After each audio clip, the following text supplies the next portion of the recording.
Hello everyone, నా పేరు సమర్పణ్ కుమార్. ఈ ఛానల్ ద్వారా మనం ఇంటర్మీడియట్ లెసన్స్ ని తెలుగులో ఎక్స్ప్లెయిన్ చేసుకుంటున్నాము.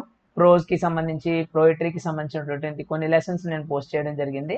ఈ వీడియోలో నాన్ టెల్ గురించి మనం తెలుసుకుందాము. మనకి ఇచ్చినటువంటి నాన్ డీటెయిల్ స్టోరీ వచ్చేసి the adventures of Tom Sawyer. దీన్ని రాసినటువంటిది మార్క్ ట్వెయిన్ గారు. సో మార్క్ ట్వెయిన్ అనేటువంటిది ఒక పెన్ నేమ్. ఆయన యొక్క పూర్తి పేరు వచ్చేసి శామ్యూల్ లాంగాన్ క్లెమెన్స్. ఈ స్టోరీకి సంబంధించినటువంటి ఇంట్రడక్షన్ ఈ వీడియోలో మనం చూద్దాం. మిగిలినటువంటి స్టోరీ అంతా కూడా తర్వాత పార్ట్స్ లో మనం చూద్దాము. పేజ్ నెంబర్ 97 లో అడ్వెంచర్స్ ఆఫ్ టామ్ సాయర్ యొక్క ఇంట్రడక్షన్ ఉంటుంది. దాన్ని మీకు నేను తెలుగులో చదివి ఎక్స్ప్లెయిన్ చేస్తాను. దయచేసి వీడియో పూర్తిగా చూడండి, వివరాలన్నీ చక్కగా అర్థమవుతాయి. సో ఇక ఆలస్యం చేయకుండా మనం లెసన్ లోకి వెళ్ళిపోదాము. AP board of intermediate text book page number 97 లో ఈ వివరాలు ఉన్నాయి, మనం చూద్దాం. About the adventures of Tom Sawyer.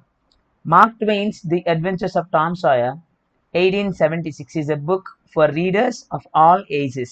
Mark Twain గారు రాసినటువంటి the adventures of Tom Sawyer అనేటువంటి పుస్తకం 1876లో రాయబడింది. ఇది అన్ని వయసుల వారికి కూడా అర్థమయ్యేటువంటి చక్కటి పుస్తకం ఇది. Most readers pick it up young and enjoy it, but too few come back to it later on when its dark shadings and affectionate satire of small town life might hit closer to home. ఈ పుస్తకాన్ని ఎక్కువగా చదివేటువంటిది చిన్న వయసులో ఉన్నటువంటి వారు. అయితే వీరిలో కొంతమంది మాత్రమే ఈ యొక్క కథ ద్వారా తెలియజేయబడినటువంటి విషాద గాథలు, గ్రామీణ ప్రాంతంలో జీవనాన్ని అర్థం చేసుకున్నటువంటి కొంతమంది మాత్రమే మరలా ఈ యొక్క పుస్తకాన్ని వారి జీవితాల్లో జరిగిన జ్ఞాపకాలను గుర్తు చేసుకుంటూ తిరిగి ఆ పుస్తకాన్ని మళ్ళీ చదవగలుగుతారు. కొద్ది మంది మాత్రమే. చిన్నప్పుడు అందరూ ఇష్టంగా చదువుతారు ఈ పుస్తకాన్ని. అయితే వీళ్ళు ఆ పుస్తకాన్ని చదివిన వారిలో కొంతమంది మాత్రమే తిరిగి మళ్ళా వారు పెద్ద అయిన తర్వాత ఈ పుస్తకాన్ని జ్ఞాపకం చేసుకుంటారు. వారి యొక్క జీవితాల్లో జరిగేటువంటి ఆ సంఘటనలను బట్టి ఈ యొక్క పుస్తకాన్ని మరలా జ్ఞాపకం చేసుకుంటారు. The novel has elements of humour, satire and social criticism.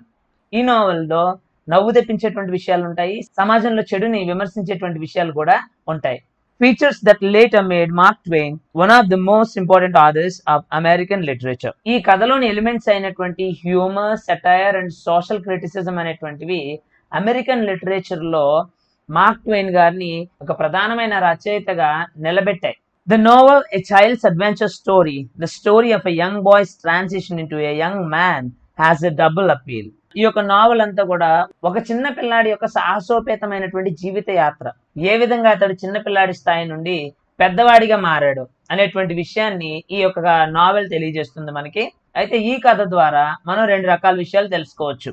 First, it appeals to the young adolescent as the exciting adventures of a typical boy during the mid-19th century, adventures that are delightful because they appeal to the basic instincts of nearly all young people regardless of time or culture.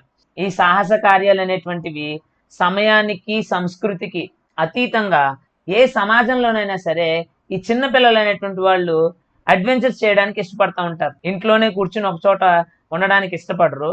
So ఆ విధమైనటువంటి adventure ని ఈ కథ తెలియజేస్తుంది. రెండో విషయం ఏంటంటే, second, the novel appeals to the adult reader who looks back on his or her own childhood with fond reminiscences. చిన్నపిల్లాడు ఈ పుస్తకాన్ని చదివినప్పుడు తను చేసేటువంటి అల్లరి పనులు గుర్తుకొస్తాయి. అలా కాకుండా పెద్దవాళ్ళు చదివారనుకోండి, చదివినప్పుడు చిన్నప్పుడు వాళ్ళు చేసినటువంటి చిలిపి పనులు అనేటువంటి వాళ్ళు గుర్తు తెచ్చుకుని నవ్వుకొనగలిగేటువంటి విధంగా ఈ పుస్తకం రాయబడింది. In fact, in his preface to the first edition, Twain wrote, ఈయన ఈ పుస్తకాన్ని రాసినప్పుడు, మొదటిసారిగా ఈ పుస్తకాన్ని పబ్లిష్ చేసినప్పుడు ట్వైన్ గారు ఈ విధంగా రాశారు. ఏమని రాశారు అంటే, although my book is intended mainly for the entertainment of boys and girls, part of my plan has been to pleasantly remind adults of what they once were themselves and what they felt and thought. Mark Twain గారు ఏం చెప్తున్నారు అంటే, ఈ పుస్తకాన్ని రాయడానికి ప్రధానమైనటువంటి కారణం అమ్మాయిలు, అబ్బాయిలు అంటే బాయ్స్ అండ్ గర్ల్స్ సంతోషంగా దీన్ని చదవాలనేటువంటి విషయంతో పాటు పెద్దవాళ్ళకు కూడా మీరు కూడా ఒకప్పుడు ఇలాంటి గతాన్నే కలిగి ఉన్నారు, ఇటువంటి పనులే మీరు కూడా చేశారనేటువంటి దాన్ని గుర్తు చేయడానికి ఈ పుస్తకాన్ని రాశాననేటువంటి విషయాన్ని మార్క్ ట్వెయిన్ గారు తెలియజేస్తూ ఉన్నారు. Thus, the novel is a combination of the past and the present, of the well-remembered events from childhood told in such a way as to evoke remembrances in the adult mind.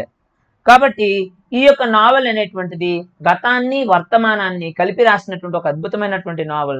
చిన్నపిల్లలు చేసేటువంటి ఆ అల్లరి ద్వారా పెద్దలలో తమ గతాన్ని గుర్తుకు తీసుకురావడమే ప్రధానమైనటువంటి ధ్యేయంగా రాసినటువంటి ఒక అద్భుతమైనటువంటి నావల్ అని చెప్పి మనం చెప్పుకోవచ్చు. Twain captures the essence of childhood with all its excitement, fear and మిస్చివస్నెస్.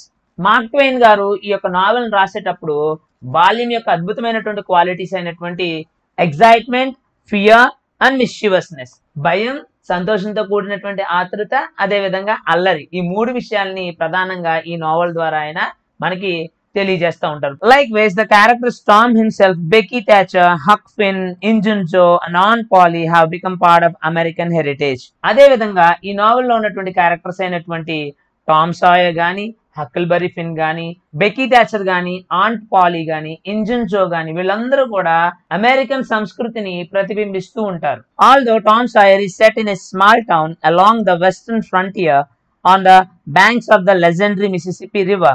Sometimes during the 1840s, readers from all parts of the world respond to the various adventures experienced by Tom and his band of friends. ఈ novel ద్వారా Tom Sawyer అనేటువంటి character అమెరికాలోని Mississippi నదీ పరివాహక ప్రాంతంలో ఉన్నటువంటి ఒక చిన్న గ్రామీణ ప్రాంతంలో జరిగినటువంటి కథ, తన స్నేహితులతో చేసినటువంటి అడ్వెంచర్స్ అన్నిటినీ కూడా అమెరికాలో జరిగినప్పటికీ ప్రపంచవ్యాప్తంగా మిగిలిన వాళ్ళందరూ కూడా టామ్ సాయర్ తన స్నేహితులు చేసినటువంటి ఆ పనులన్నీ ఈ నావెల్ ద్వారా చదివినప్పుడు వాళ్ళ జీవితాల్లో కూడా జరిగినటువంటి సంఘటనలను గుర్తు తెచ్చుకుంటారనేటువంటి విషయాన్ని మార్క్ ట్వైన్ గారు తెలియజేస్తా ఉన్నారు. The appeal of the novel lies mostly in Twain's ability to capture recapture universal experiences and dreams and fears of childhood. ఈ నావెల్ ఎంత చక్కగా ఎందుకు ఉంది అంటే, మార్క్ ట్వైన్ కు ఉన్నటువంటి ఒక గొప్ప లక్షణం ఏంటంటే, చిన్నతనంలో ఉండేటువంటి భయాల్ని కానీ, సంతోషాన్ని కానీ, దుఃఖాన్ని కానీ చాలా చక్కగా ఆయన గమనించుకుని, చాలా చక్కగా అందులో సారాన్ని అంతా తీసుకుని చక్కగా ఆయన రాయగలిగారు. చిన్నతనంలో ఉండేటువంటి భయాన్ని కానీ, చిన్నతనంలో ఉండేటువంటి ఎక్సైట్మెంట్ కానీ ఆయన చక్కగా క్యాప్చర్ చేయగలిగారు, తిరిగి మనకు దాన్ని అందించారు. The novel concentrates basically on Tom's and to a lesser degree Huck's development from carefree childish behavior to one that is filled with mature responsibility. ఈ నోవెల్ అంతా కూడా అధిక భాగం టామ్ సాయర్ గురించి, కొంత భాగం హకిల్బరీ ఫిన్ గురించి, వీరిద్దరూ కూడా చిన్నతనపు చిలిపి చేష్టల నుంచి ఏ విధంగా బాధ్యతాయుతమైనటువంటి భవిష్యత్తును పొందుకున్నారనేటువంటి విషయాన్ని ఈ కథ అంతా కూడా తెలియజేస్తుంది. Furthermore, the primary adventure, which features the murder that the boys witness and its aftermath, provides a single event that begins in the graveyard and runs throughout the plot of a lesser adventure. అదే విధంగా చూసినప్పుడు ఈ యొక్క novel అంతటికి కూడా ప్రధానమైనటువంటి ఒక హత్య ఒకటి జరుగుతుంది. ఇందులో ఆ హత్య అనేటువంటిది ఒక సంఘటనలా ప్రారంభమై నవల్ పూర్తయ్యేంత వరకు కూడా దానికి సంబంధించినటువంటి విషయాలు మనకి తెలుస్తూ ఉంటాయి. Twain grew up in Hannibal, Missouri, a dusty, quiet town overlooking the Mississippi River, about 80 miles north of St. Louis. మన రచయిత అయినటువంటి మార్క్ ట్వైన్ గారు సెయింట్ లూయిస్ అనేటువంటి అమెరికన్ పట్టణానికి ఉత్తరాన 80 మైళ్ళ దూరంలో ఉండేటువంటి హానిబల్, మిస్సూరి అనేటువంటి మురికిగా ఉండేటువంటి ఒక సామాన్యమైనటువంటి గ్రామీణ ప్రాంతంలో ఆయన, మిసిసిపి నది పరివాహక ప్రాంతంలో ఆయన ఎదగడం జరిగింది. This is the town renamed Saint Petersburg in the novel.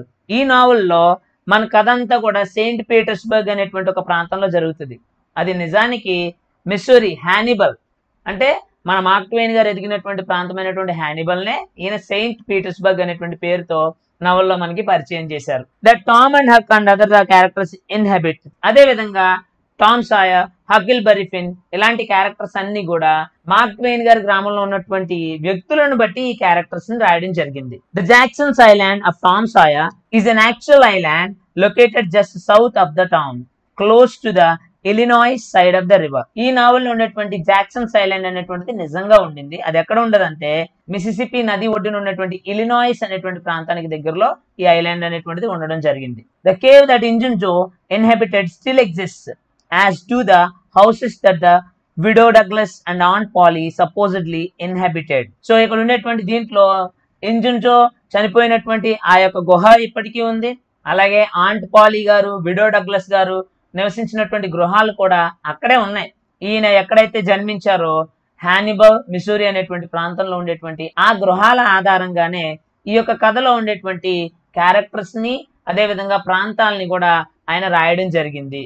Twain's Hannibal was surrounded by large forests which Twain himself knew as a child and in which his characters Tom Sawyer and Joe Harper often play Indians and chiefs. Mark Twain గారు ఎదిగినటువంటి ప్రాంతంలో ఆ యొక్క గ్రామానికి చుట్టుపక్కల అడవులు ఉన్నాయి. So ఈ అడవులు అనేటువంటి ప్రాంతంలో ఏ విధంగా వీళ్ళు ఆడుకున్నారు, మార్క్ ట్వెయిన్ గారు ఇతర జాతికి చెందినటువంటి ప్రజల పిల్లలు కూడా కలిపి ఆడుకున్నటువంటి విషయాన్నే టామ్ సాయర్, జో హార్పర్ యొక్క సంఘటన ద్వారా ఆయన మనకి వివరించడం జరిగింది. Mark Twain does not confine himself to telling a simple children story. Mark Twain గారు చిన్నపిల్లల కథ చెప్పడానికి మాత్రమే నిర్ణయించుకోలేదు ఈ నావల్ ద్వారా. He is as always the satirist and commentator on the foibles of human nature. ఎందుకు అంటే మార్క్ ట్వెయిన్ గారు ఉన్నటువంటి ఒక ప్రధాన లక్షణం ఏంటంటే మనుషుని యొక్క స్వభావాన్ని చక్కగా ఆయన వివరిస్తూ దానిలో ఉండేటువంటి తప్పుల్ని వెలికి తీస్తూ ఇలాంటి నావెల్స్ ద్వారా ఆయన రాస్తూ ఉంటారు. మనిషిలో ఉండేటువంటి లోపాలని, మంచి లక్షణాలను కూడా ఈ నావెల్ ద్వారా ఆయన మనకి అందించడం జరిగింది. As the authorial commentator, Twain often steps in and comments on the absurdity of human nature. ఈయన రచనలను విమర్శించేటువంటి వ్యక్తిగా ఉన్నారు కనుక ఈయన ఎప్పుడు కూడా మనిషి స్వభావంలో ఉండేటువంటి అస్పష్టతను వివరిస్తూ ఉంటారు. In Tom Sawyer he is content with mild admonitions about the human race. ఈ టామ్ సాయర్ అనేటువంటి నావెల్ ద్వారా జాతుల మధ్య వైరాలు ఏ విధంగా ఉన్నాయి, అది ఎంత తక్కువ అన్నప్పటికీ కూడా జాతుల మధ్య వైరాలు ఏ విధంగా ఉంటున్నాయి అనేటువంటి విషయాన్ని ఈ నావెల్ ద్వారా మార్క్ ట్వెయిన్ గారు తెలియజేయడం జరిగింది. For example, after Tom has tricked the other boys into painting the fence for him, the voice of Twain, the author points out that gullibility of man, that in order to make a man or a boy covet a thing, it is only necessary to make the thing difficult to attain. అక్కడ first scene లో చూసినప్పుడు, Tom painting వేసేటువంటి scene లో చూసినప్పుడు అతడు తన స్నేహితుల్ని paint చేయడానికి పిలిచినప్పుడు అక్కడ మనకు ఏమర్థమయ్యేలా చెప్తాడు అంటే ఏదైనా ఒక పనిని ఎదుటి వాళ్ళతో చేయించుకోవాలంటే అది చాలా కష్టమైన పని అనేటువంటి ఒక భ్రమను సృష్టించి నేను మాత్రమే చేయగలను అనేటువంటి ఒక సీన్ ని అక్కడ క్రియేట్ చేస్తే మేము కూడా చేయొచ్చు కదా అనేటువంటి ఆలోచన ఎదుటి వాళ్ళలో వస్తుంది.